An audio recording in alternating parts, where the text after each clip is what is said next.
Loyal dog waits by hospital bed daily. What the staff uncovered will leave you speechless.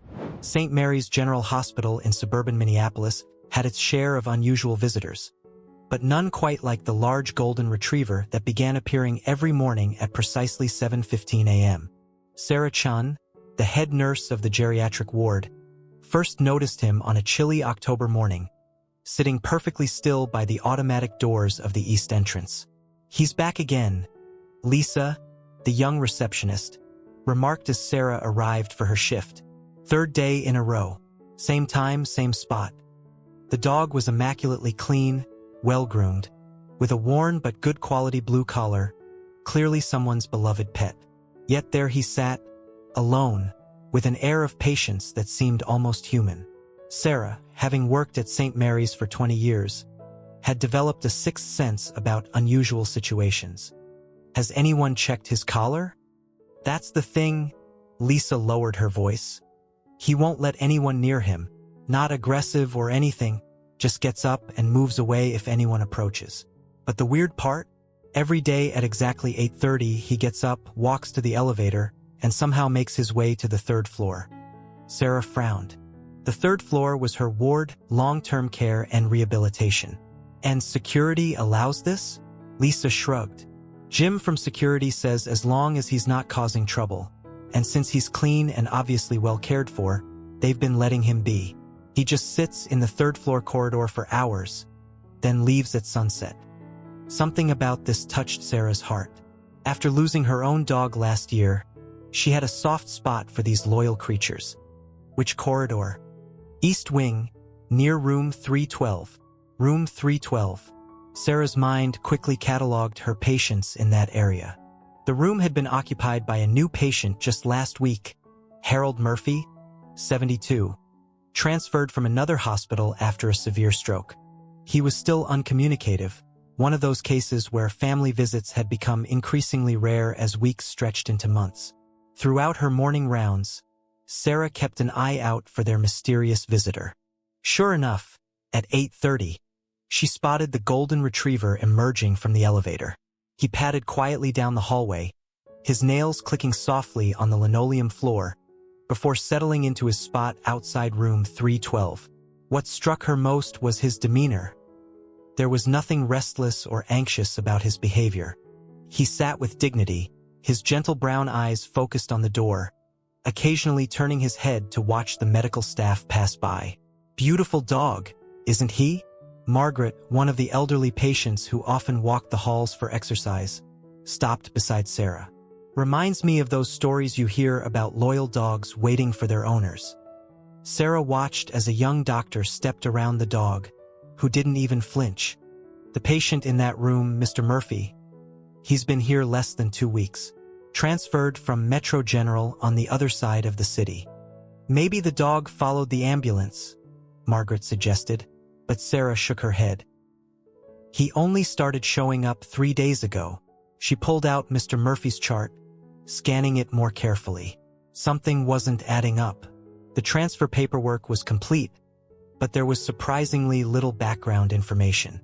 No listed next of kin, no previous medical history beyond the immediate stroke details. As Sarah completed her morning duties, she found herself returning to room 312 more often than necessary. Harold Murphy lay there, gaunt and still, his white hair a stark contrast against the pale blue pillowcase. The only sounds were the steady beep of monitors and his shallow breathing. Each time she entered, the dog's eyes would follow her, but he made no attempt to enter the room. There was something in those eyes, intelligence, sadness, and what Sarah could only describe as patience. By the end of her shift, Sarah had made a decision. This mystery needed solving, not just for her own curiosity, but because she'd learned over her long career that understanding a patient's story often held the key to their recovery. As she gathered her things to leave, she paused by room 312 one last time. The dog was still there, his position unchanged. "Don't worry," she found herself whispering to him. "I'll figure this out." The dog's tail thumped once against the floor, and for a moment, Sarah could have sworn he smiled. The next morning, Sarah arrived early, armed with coffee and determination. She hadn't stopped thinking about the mysterious dog and his connection to room 312. As she walked through the parking lot, she spotted him already in his usual place by the entrance, head held high, waiting for the doors to open. "Good morning," she said softly, not approaching too close. The dog's ears perked up, and he turned those soulful brown eyes toward her. For the first time, she noticed a small, tarnished tag hanging from his collar. At the nurse's station, Sarah began her investigation. She pulled up Harold Murphy's complete file on the computer, reading more carefully this time. Admitted to Metro General 6 months ago after being found unconscious in his home by a neighbor. Severe stroke. No immediate family contacted. The neighbor, a Mrs. Davidson, had apparently handled the initial paperwork but hadn't been heard from since. "Jenny," Sarah called to one of the day shift nurses, "could you cover my morning rounds? I need to make some calls." Her first call was to Metro General. After navigating through several departments, she finally reached someone helpful in their records office. "Harold Murphy?" the clerk repeated. "Oh yes, I remember him. Such a sad case. He was one of our long-term patients before the transfer. I'm trying to piece together more of his background," Sarah explained. "The records we received are rather sparse." There was a pause on the line. "That's because there wasn't much to include. He lived alone, retired high school history teacher. The only regular visitor he had was his dog." Sarah's heart skipped a beat. "His dog?" "Yes, beautiful golden retriever. The neighbor who found Mr. Murphy took the dog in temporarily, but I heard she had to move into assisted living herself about a week ago. I wonder what happened to that sweet dog." After hanging up, Sarah sat back, her mind racing. She did a quick calculation. The timing of Mrs. Davidson moving to assisted living coincided perfectly with when the dog started appearing at St. Mary's. Her next call was to the local assisted living facilities. On the fourth try, she found Mrs. Davidson. "Oh, Max!" The elderly woman's voice cracked with emotion. "I've been so worried about him. He disappeared the day after I moved here. I felt terrible. I couldn't bring him with me, and I had no idea how to reach any of Harold's other friends or family." "Max," Sarah repeated, finally having a name for their visitor. "Mrs. Davidson, could you tell me more about Mr. Murphy and Max?" The story that emerged brought tears to Sarah's eyes. Harold Murphy had adopted Max as a puppy 8 years ago, shortly after retiring. They had been inseparable. Every morning, they would walk to the local park, where Harold would read on his favorite bench while Max played. When Harold had his stroke, Max had been the one to alert the neighbors, barking frantically until someone came to help.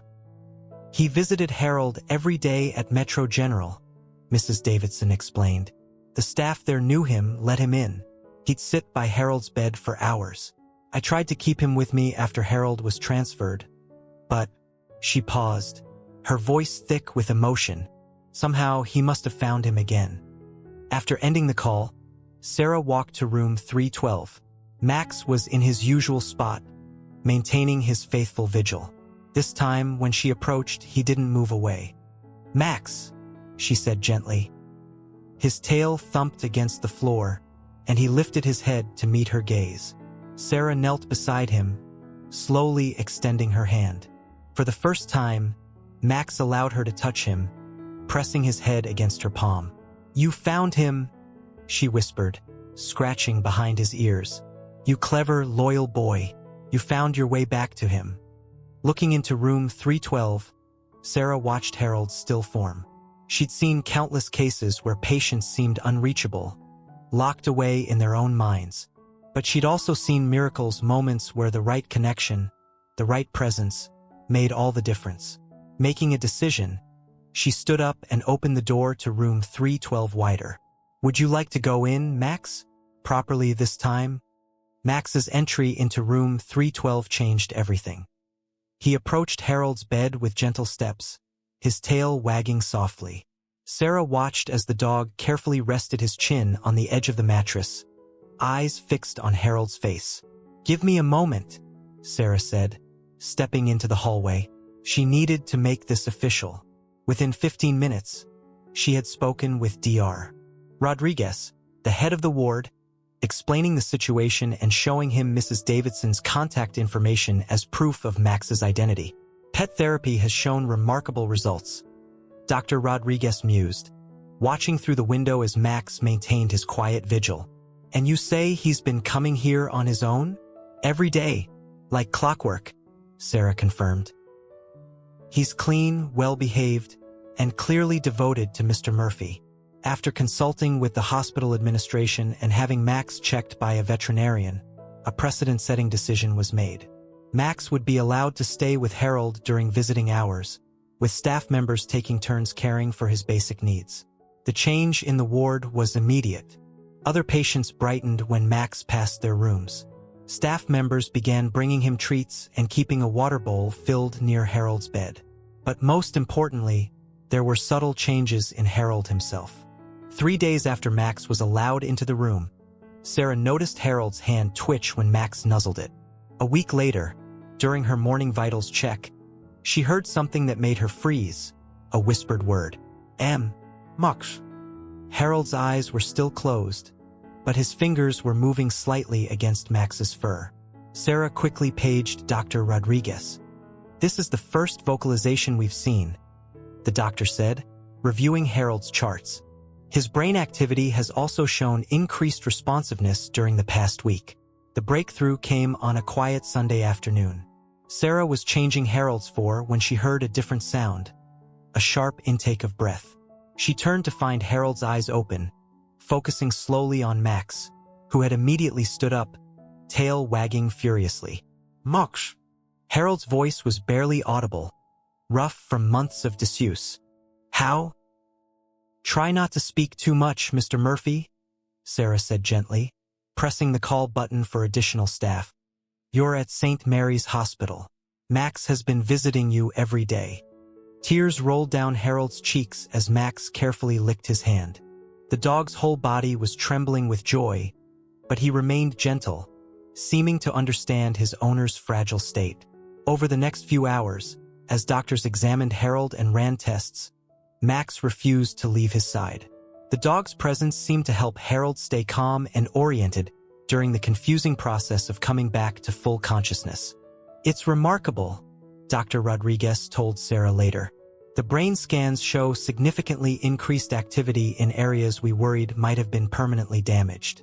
Having Max here seems to have provided exactly the kind of stimulation and motivation his brain needed to begin healing. That evening, as Sarah finished her shift, she paused in the doorway of room 312. Harold was sleeping peacefully, his hand resting on Max's head. The dog looked up at her, and she could have sworn there was gratitude in those wise brown eyes. You knew exactly what you were doing, didn't you? She whispered to Max. You never gave up on him. News of the loyal dog and his recovering owner spread quickly through St. Mary's. Harold's room became something of a bright spot in the often somber geriatric ward. Physical therapists discovered that Harold worked harder during sessions when Max was present, walking a few steps further each day to reach his waiting companion. You should have seen them before, Mrs. Davidson shared during a visit. She had come as soon as she heard Harold was conscious, bringing photo albums and tears of joy. They were fixtures in the neighborhood. Harold would spend hours in the park, teaching Max tricks or just talking to him about history, his favorite subject to teach. Sarah noticed how Harold's eyes lit up at the mention of teaching. Though his speech was still halting, he began sharing stories during his therapy sessions. Max helped me after Mary passed, he explained one afternoon, referring to his late wife, gave me purpose again. The impact extended beyond just Harold's recovery. Other patients in the ward began timing their walks to coincide with Max's presence. The dog seemed to have an intuitive understanding of who needed attention, often stopping to gently nuzzle a hand or rest his head on a lap. Rebecca Torres, a stroke patient 2 doors down who had been resistant to therapy, started asking to do her exercises in the hallway where she could see Max.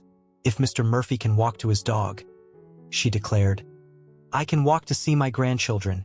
The hospital administration took notice. Dr. Rodriguez presented Harold and Max's case at a medical conference, discussing the remarkable impact of emotional connections on recovery rates. Plans were made to expand the hospital's pet therapy program. One morning, about 3 weeks after Harold regained consciousness, Sarah arrived to find him sitting in a chair by the window, Max at his feet. The change in his appearance was striking. Her color had returned to his face, and though still thin, he looked more like the vital man from Mrs. Davidson's photos. "Sarah," he called out, his speech clearer now, "I want to show you something." He held up a slightly shaky hand, and Max immediately placed his paw in it. "We've been practicing." "That's wonderful, Mr. Murphy," Sarah smiled, checking his vital signs. "Your coordination is improving every day. Please, call me Harold." He paused, gathering his thoughts. "I need to thank you for understanding about Max, for letting him stay." Sarah sat down in the chair opposite him. "Actually, I think we should be thanking Max. He's the one who never gave up. Did you know he somehow found his way here from across the city?" Harold's eyes welled with tears as he stroked Max's golden fur. "He was a rescue, you know. Everyone said, adult dogs are harder to train. But Max," he smiled, the expression transforming his face. Max just needed someone to believe in him. The parallel wasn't lost on Sarah. Just as Max had needed someone to believe in him years ago, Harold had needed his faithful friend to believe in his recovery. Later that day, Sarah watched through the window as a physical therapist worked with Harold in the garden courtyard. Max trotted alongside them, matching his pace perfectly to Harold's tentative steps.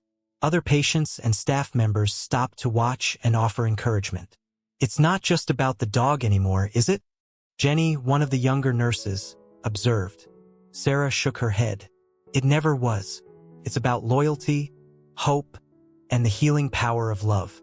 Max didn't just help Harold recover. He reminded all of us why we do this work. The autumn leaves were turning gold, the same rich color as Max's coat. When Dr. Rodriguez finally announced that Harold could begin planning his return home, the news rippled through the ward, met with mixed emotions. While everyone celebrated Harold's recovery, they had grown accustomed to Max's daily presence and the joy he brought to the floor. "We'll need to make some adjustments to your home," Sarah explained during a discharge planning meeting. "A shower rail, some ramps for Max's sake as well as yours, and a medical alert system." Harold nodded, his movements now more confident. "My pension should cover it, and I've been thinking." He glanced at Max, who sat attentively by his chair. "Maybe we could come back to visit." Sarah smiled, remembering how this had all started. "I think we'd like that very much. In fact, Dr. Rodriguez has a proposal for you." The proposal was more than just visits. Inspired by Max's impact, the hospital had developed a formal pet therapy program. They wanted Harold and Max to be their first registered team, once Harold was strong enough. "You were a teacher for 30 years, Dr. Rodriguez pointed out. "Who better to help train other therapy dogs and their handlers? Your story alone will inspire people." The morning news had already run a feature on Max's dedication. Letters poured in from around the country, many from families dealing with their own health challenges. Harold spent his therapy sessions practicing reading them aloud, his voice growing stronger as he shared stories of other faithful pets. Mrs. Davidson helped with the house preparations, coordinating with a local senior support group to clean and repair Harold's home. "The whole neighborhood pitched in," she reported. "Your former students, too. One of them is a contractor now. He's installing the ramps himself." The day before Harold's discharge, the ward threw a small party. Patients who had once been too withdrawn to leave their rooms gathered in the common area. Rebecca Torres, now walking with just a cane, brought homemade cookies. Max moved from person to person, accepting gentle pats and offering his trademark calm presence. "Remember when he wouldn't let anyone near him?" Lisa from reception marveled. "Now look at him." Sarah watched as Harold demonstrated some basic commands to an interested group of staff members. His hands still shook slightly, but his voice was clear and passionate as he explained the importance of patience and consistency in training. "The secret is trust," he told them. Max taught me that. Even when I couldn't respond, he trusted I was still here. That's what these animals can do for patients. Show them someone still believes in them. That evening, as Sarah finished her final checks on Harold's discharge paperwork, she found him sitting quietly in his room. Max's head rested in his lap, both of them gazing out at the setting sun. Having second thoughts? She asked. Harold shook his head. Just grateful. When I had the stroke, I thought my life was over. Lying in that bed at Metro General, I could hear people talking about nursing homes, about quality of life decisions. He scratched Max's ears. But this old boy had other ideas. He certainly did, Sarah agreed. And tomorrow you'll both go home. Not just home, Harold corrected her. To a new chapter. Max showed me there's always more to give, more to live for. He turned to Sarah with eyes bright with purpose. Those letters we received. So many people out there need hope. Max gave that to me. Maybe now we can give it to others. 6 months after Harold and Max left St. Mary's, their legacy lived on in ways no one could have predicted.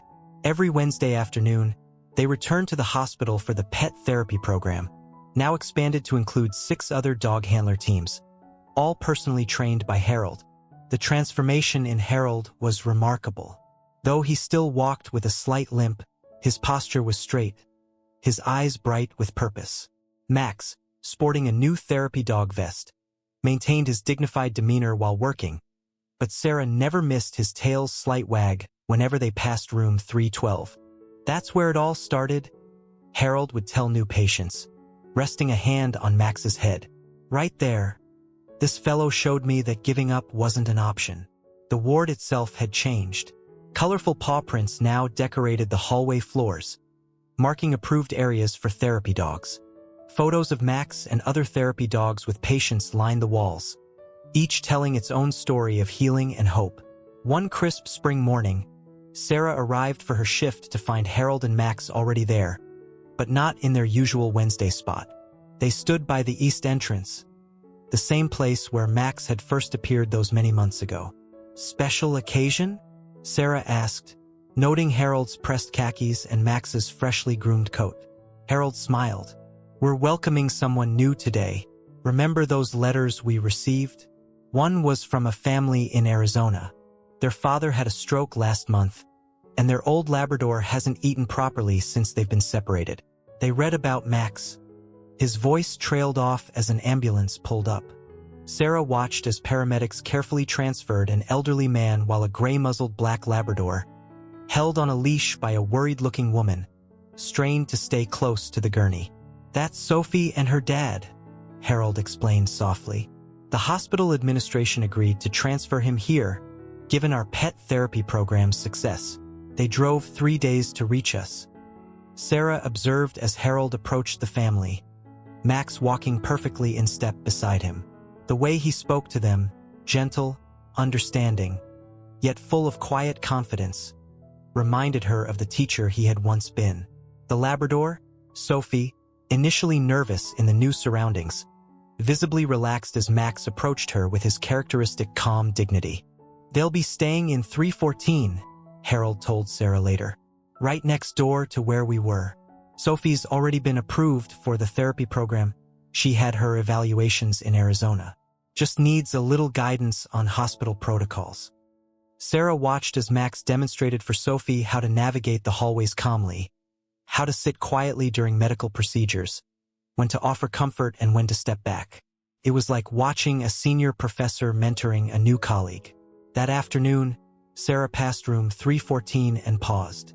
Through the window, she saw Sophie lying carefully beside her owner's bed, while Harold sat talking quietly with the family. Max sat between them as if supervising the whole scene. Full circle, isn't it? Dr. Rodriguez appeared beside her. When you first told me about a dog sneaking into the hospital, I thought we'd have to call animal control. Now look, we're actually transferring patients here because of our pet therapy program. Sarah nodded, remembering those first mysterious mornings. You know what amazes me most? Max didn't just save Harold. He showed us all something about healing. It's not just about medicine and procedures. Sometimes, it's about having someone who believes in you unconditionally.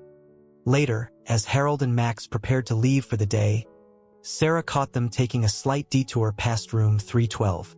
Harold paused, looking in at the now occupied room where another patient was beginning their journey to recovery. "Ready to go home, you two?" she asked. Harold smiled, his free hand resting on Max's head.